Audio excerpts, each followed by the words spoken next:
Dear friends, welcome to Biblical Parivartana. Once again, welcome to Daily Devotions. దేవుని ప్రేమ ఇదిగో. ఫిబ్రవరి 20కి చెందినటువంటి వాక్య భాగం నిర్గమకాండం 3వ అధ్యాయం. ఇది సుపరిచితమైనటువంటి వాక్య భాగం. నిర్గమకాండం 3లో దేవుడు తన నామాన్ని మోషేకి ప్రత్యక్షపరచుకుంటాడు, యెహోవా అని. ఆ సమయంలో ముళ్ళ పొద, ఒక పొద, ముళ్ళ పొద కాదు, పొద, అది మండుతుంది కానీ అది కూలిపోవట్లేదు. అప్పుడు దాని నుండి యెహోవా దేవుడు మాట్లాడినట్టుగా, లేకపోతే ప్రభువు మాట్లాడినట్టుగా మనం చూస్తాం. యెహోవా ఆ దూత, మాట్లాడినటువంటి దూత, యెహోవాకి ఆ దూతకి ఉన్నటువంటి మధ్య సంబంధం ఏంటి అది తెలుసుకున్నప్పుడు త్రిత్వాన్ని సమర్థించినట్లుగా అవుతుంది. ప్రార్థన చేసుకుందాం. May the words of my mouth and the meditation of our hearts be acceptable in thy sight, our rock and redeemer. Amen. నిర్గమకాండం 3వ అధ్యాయం మొదటి 3 వచనాలు చదువుకుందాం. మోషే మిద్యాను యాజకుడైన ఇత్రో అను తన మామ మందను మేపుచు ఆ మందను అరణ్యము అవతలకు తోలుకొని దేవుని పర్వతమైన హోరేబుకు వచ్చెను. ఒక పొద నడిమిని అగ్నిజ్వాలలలో యెహోవా దూత అతనికి ప్రత్యక్షమాయను. యెహోవా దూత, దాని గురించి మనం చెప్పుకోబోతున్నాం. అగ్నిజ్వాలలలో యెహోవా దూత అతనికి ప్రత్యక్షమాయను. అతడు చూచినప్పుడు అగ్ని వలన ఆ పొద మండుచుండెను గాని పొద కాలిపోలేదు. అప్పుడు మోషే, ఆ పొద ఎలా కాలిపోలేదో నేను ఆ తట్టు వెళ్ళి ఈ గొప్ప వింత చూచెదననుకొనెను. ఓకే, అది 3, 13, 14. మోషే, చిత్తగించుము, నేను ఇశ్రాయేలీయుల యొద్దకు వెళ్ళి వారిని చూచి మీ పితరుల దేవుడు మీ యొద్దకు నన్ను పంపెనని వారితో చెప్పగా వారు ఆయన పేరేమి అని అడిగిన ఎడల వారితో నేనేమి చెప్పవలనని దేవుణ్ణి అడిగాను. అందుకు దేవుడు, నేను ఉన్నవాడను అనువాడనై ఉన్నానని మోషేతో చెప్పాను. మరియు ఆయన ఉండుననువాడు మీ యొద్దకు నన్ను పంపెనని నీవు ఇశ్రాయేలుతో చెప్పవలెను. ఇక్కడ దూత గురించి మనం చెప్పుకుందాం. 2 విషయాలు, దూత గురించి, యెహోవా దూత గురించి. రెండవది ఏంటి అనంటే, యెహోవా తన నామాన్ని యెహోవాగా ప్రత్యక్షపరచుకున్నాడు. దాని అర్థం ఏంటి? ఈ 2 విషయాలు తెలుసుకుందాం. ఇక్కడ యెహోవా దూత అని దానిలో 2 విధాలుగా ఇంగ్లీష్లో మనకి స్పష్టంగా అర్థమవుతుంది. The Angel of the lord, N Angel of the lord. మనకి తెలుగులో అది దాన్ని ఆర్టికల్ని ది అని, ది లేకుండా ఉండటం, ఆ రెండింటిని వేరుగా చేయలేం. ఎందుకంటే ది అనేది ఆ ఆర్టికల్ తెలుగులో మనకి లేదు. An Angel of the lord అది యెహోవా దూతే, కానీ the Angel of the lord అది యెహోవా దూత. The Angel of the lord అని అన్నప్పుడు అది ప్రత్యేకమైనటువంటి యెహోవా దూత. దాని గురించి మనం చెప్పుకుంటున్నాం. నిర్గమకాండం 3వ అధ్యాయంలో 2 అంశాలు తప్పక గమనించాలి. మొదటిది ఏంటి అంటే, గంభీరముగా పరిచయం చేయబడిన యెహోవా దూత, దాని గురించి 2వ వచనంలో చదువుకున్నాం. ఈ దూతను దూతగా కనీసము ముందు మోషే గుర్తుపట్టలేదు. దూతగా గుర్తుపట్టలేదు. ఒక పొద నడిమిని అగ్నిజ్వాలలలో యెహోవా దూత అతనికి ప్రత్యక్షమాయను అని ఇక్కడ చెప్పబడినది. కానీ అగ్నిజ్వాలల లోపల వేరుగా ఒక దూత ప్రత్యక్షమైనదని దీని అర్థం కాదు. ఎందువలననగా మోషేను ఆకర్షించినది కేవలము పొద మాత్రమే. అది మండుచున్నప్పటికీ భస్మం కాలేదు పొద. కాబట్టి అద్భుత రీతిలోనున్న అగ్నిజ్వాలలుగా యెహోవా దూత ప్రత్యక్షమైనదని మనకి స్పష్టమవుతుంది. ఆ దూతే ఆ అగ్నిజ్వాలలుగా ప్రత్యక్షమైంది. ఒక వింతగా మండుతున్న పొద నుండి స్వరము వినిపించినప్పుడు అది దూత స్వరము కాదు, దేవుని స్వరం. దేవుడు ఆ పొద నడుమ నుండి మోషే మోషే అని పిలిచాను.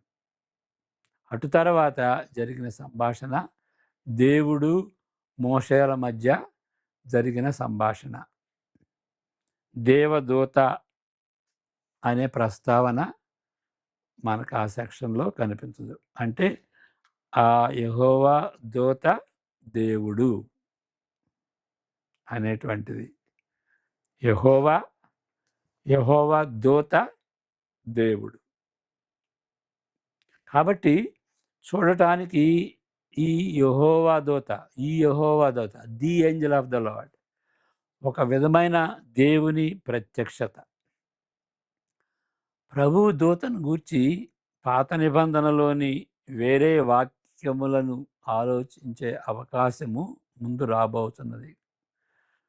కొన్నిసార్లు మానవునిగాను, కొన్నిసార్లు దూతగా కనిపించిన సందర్భాలు మరి ఈ బైబిల్ గ్రంథంలో ఉంటున్నవి.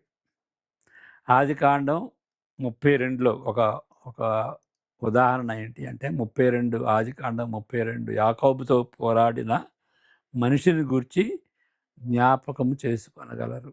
అది కూడా the angel of the Lord, not an angel of the Lord. దూతతో పోరాటం కాదు, ది ఏంజెల్ ఆఫ్ ద లార్డ్తో పోరాడాడు, అంటే దేవునితో పోరాడాడు.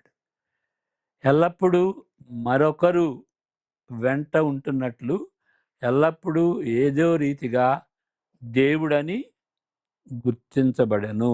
ఈ దూత the angel of the lord ఎప్పుడు వెంటగా ఉన్నట్లు ఏదో రీతిగా దేవుడని గుర్తించబడేటువంటి రీతిగా ప్రత్యక్షమవుతాడు ఈ దూత. మన ముందున్న వాక్య భాగంలో దేవుడు పలికెను అని పేర్కొనబడినప్పుడు దాని అర్థం దూత ద్వారా దేవుడు మాట్లాడనే కానీ అర్థమే కానీ వేరే అర్థము దీనికి ఉంటుందా అని ప్రశ్నించవచ్చు. అంటే దూత ద్వారా దేవుడు పలికాడు అని కూడా అనుకోవచ్చు కదా. మరి దేవుడే ఈ దూతే దేవుడు అని ఆ దూత ద్వారా దేవుడు పలికాడు అనే అర్థం కూడా అలాంటి ప్రశ్న కూడా మనకు వస్తుంది. నిజముగా వర్తమానికుడు అంటే మెసెంజర్ దేవుని మాటలు చెప్పినప్పుడు ఒక విధంగా దేవుడే మాట్లాడుతున్నట్లు అర్థం చేసుకోవచ్చు. మరి ప్రవక్తలు, పాత నిబంధనలు ఉన్నటువంటి ప్రవక్తలు వాళ్ళు చెప్పినప్పుడు దేవుడు ఆ విధంగా వాళ్ళ ద్వారా తన వర్తమానాన్ని ఇచ్చాడు అని మనం అర్థం చేసుకుంటాం. అయితే బైబిల్లోని ప్రభువు దూత ఆ యొక్క ప్రత్యక్షతను సులువుగా సామాన్యంగా ఈ తీరులో వివరించలేం. కేవలము సృష్టికి అతీతంగా ఉన్న దేవుని యొక్క సాధారణమైన ప్రత్యక్షత కాదని చెబుతూ దేవుడే ప్రత్యక్షమవుతున్నట్లుగా బైబిల్ రచయితలు దరిదాపుగా ఆ విషయాన్ని నొక్కి చెబుతున్నారు. ఓకే. ఇది చాలా కీలకమైనటువంటిది. ఇప్పుడు ట్రాన్సెండెంట్ గాడ్ అంటే సృష్టికి అతీతంగా ఉన్నటువంటి దేవుణ్ణి సాధారణంగా మనం దేవునిగా ఎంచుతాం. దాన్ని దాన్ని చెబుతూ దేవుడే వేరుగా ప్రత్యక్షమవుతున్నట్లుగా అది చెబుతూ దేవుడే ప్రత్యక్షమవుతున్నట్లుగా బైబిలు రచయితలు దారిదాపుగా నొక్కి చెప్తున్నారు. ఈ ఈ యొక్క దేవదూత అని అంటే దేవుడు, మళ్ళీ ఈ దూత దేవుడే ప్రత్యక్షమవుతున్నట్టుగా, ఈ దూత ప్రత్యక్షమైనప్పుడు దేవుడే ప్రత్యక్షమైనట్లుగా మరి ఇక్కడ బైబిలు నొక్కి చెబుతుంది. ఈ విధంగా యెహోవా దూత గూఢమైన వ్యక్తిగా ఉంటూ దేవునిగా గుర్తించబడుతున్నాడు. ఆది యందున్న వాక్యము శరీరధారి అయినదని మనం ఆ మాటలో ఎక్కడ చదువుతాం? యోహాను సువార్త 1:1 చదువుతాం. ఆది యందు వాక్యం ఉండెను, ఆది యందు వాక్యం ఉండెను, వాక్యము దేవుని యొద్ద ఉండెను, వాక్యము దేవుడై ఉండెను. మరి 14వ వచనం, ఆ వాక్యం శరీరధారి అయి కృపాసత్య సంపూర్ణుడిగా మన మధ్య నివసించను. తండ్రి వలన కలిగిన అద్వితీయ కుమారుని మహిమ వలె మనము ఆయన మహిమను కనుగొంటిమి. ఇక్కడ దేవు ఆది యందు వాక్యం ఉండెను, వాక్యము దేవుని యొద్ద ఉండెను, వాక్యము దేవుడై ఉండెను. ఆ యొక్క సందర్భం యోహాను సువార్తలో ఉన్నటువంటి ఆ వివరణ ఇక్కడ ఆది కాండంలోనే కనిపిస్తుంది అని మనం ఇక్కడ చెబుతున్నాం. కాబట్టి మరలా చదువుతాను. ఆయనే దేవుడని యోహాను సువార్తలోని సత్యమును ముందుగా ఇక్కడ ప్రకటిస్తున్నట్లుగా ఉన్నది. ఆది కాండంలోనే ఇక్కడ ప్రకటిస్తున్నట్లుగా ఈ సత్యాన్ని. ఇక రెండవ విషయం అంటే ఇప్పుడు ఒక విధంగా ఇంకొక విషయం ఏంటంటే ఆది కాండంలో ఇక్కడ 1:1లో ఆయన లేకుండా, వాక్యం లేకుండా ఏది సృష్టించబడలేదు అని ఉంది. అంటే యోహాను సువార్త ద్వారా నూతన సృష్టి జరుగుతున్నది అని. ఆది కాండంలో సృష్టి అన్నది, మరి యోహాను సువార్తలో నూతన సృష్టి. కాబట్టి సృష్టికర్తమైనటువంటి దేవుడు అక్కడే ఆది కాండంలోనే మరి యెహోవా దూత రూపంలో ఉండి యెహోవా దూత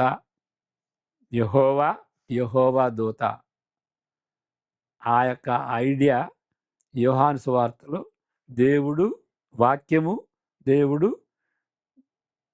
వాక్యం దేవుని యొద్ద వాక్యముండెను. ఆ విధంగా మనం అర్థం చేసుకోవచ్చు. అక్కడే యోహాను సువార్తలోనే వాక్యం అని ఉంది, మరి ఆది కాండంలో యెహోవా దూత అని ఉంది.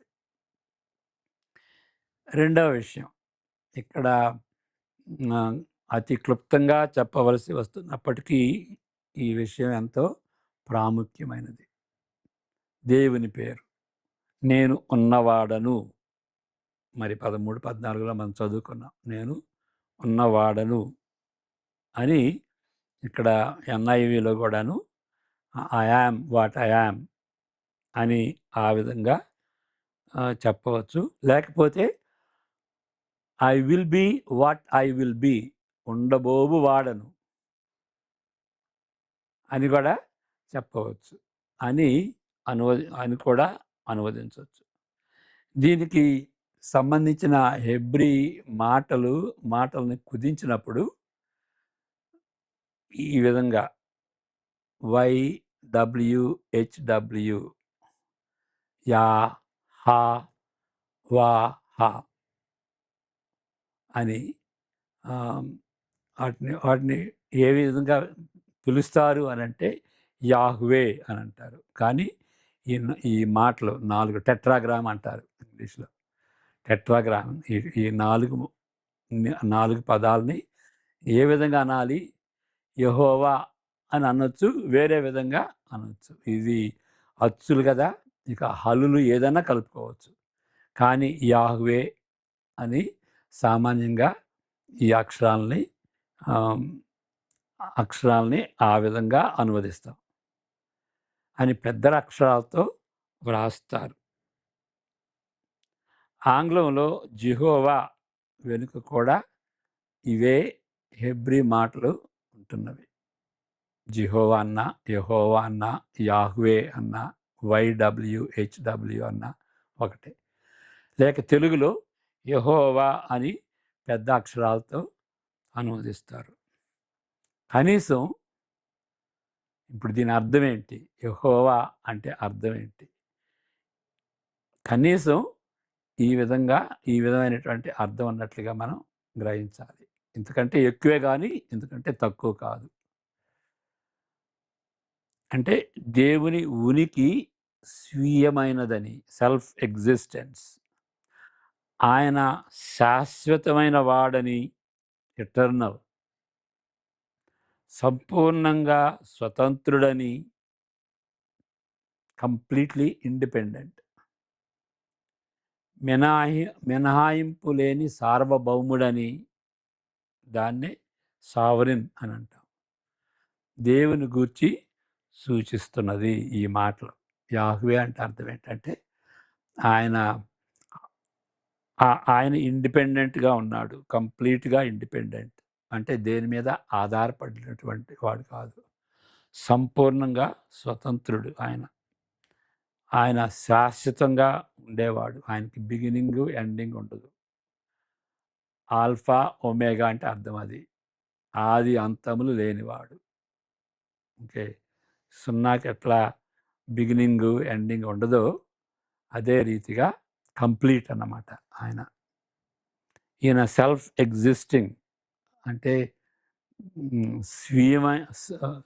ఆయన ఉనికి స్వీయంగా ఉంటుంది, దేని మీద ఆధారపడింది కాదు. మరి చాలామంది మోర్మన్స్ నాతో వాదించినప్పుడు వాళ్ళు ఏంటారంటే, మనం లేకుండా దేవుడు ఉండలేడు, మనం అవసరం, మన మీద దేవుడు ఆధారపడ్డాడు. అంతేకాదు మరలా ఆయన మనం పాపాన్ని రక్షించాలి. పాపుల్ని రక్షించటం ఆయన పని. ఇక అది లేకపోతే ఆయనకి పనే లేదు, ఆయన ఉండలేడు. కాబట్టి ఆ విధంగా వాళ్ళ ఆలోచన. కానీ ఈ 66 గ్రంథాలు చెప్తున్న దాన్ని బట్టి ఏంటంటే, దేవుడు యెహోవా దేవుడు.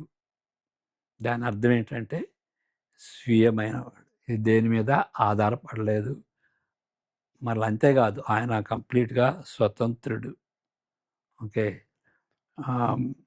మనుషులు ఆయన నమ్ముతారని, ఆయనతో ఫెలోషిప్ ఉంటుందని, ఆ ఫెలోషిప్ అవసరమని, అందువలన సృష్టించాడని అది అనుకోవటం పరిపాటి. కాబట్టి యెహోవాని ఆ విధంగా అర్థం చేసుకోవాలి. ఇక చివరికి మనం గుర్తు చేసుకునేది ఏంటంటే, యెహోవా దూత. అంటే ఈ త్రిత్వం అనేటువంటిది, త్రిత్వం అనే మాట, ఆ మాట లేకపోవచ్చు కానీ ఐడియా ఉన్నది. ఆ త్రిత్వం, దేవుడు త్రియేక దేవుడు, తండ్రి, కుమార, పరిశుద్ధాత్మ.